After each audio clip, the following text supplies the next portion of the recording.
Target sang barangay-based vaccination program sa syudad amo ang populated barangays. Sa interview sang Radyo Bandera Iloilo kay J. Conlo, spokesperson sang COVID-19 response team, ginpahayag sini nga ang may pinakamadamo nga populasyon amo ang kadtuan sang vaccination team.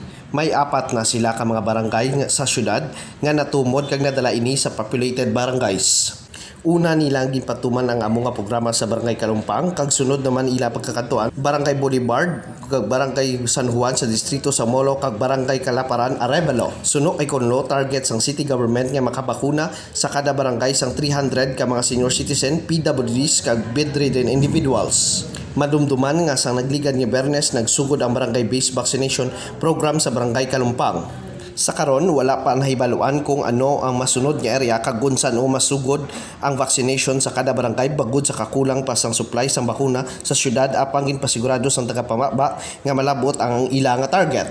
Balita gikan sa syudad sang Iloilo. Paul Animas nakabandera sa matutod nga serbisyo publiko kag kalingawan sa Iloilo, Radyo Bandera.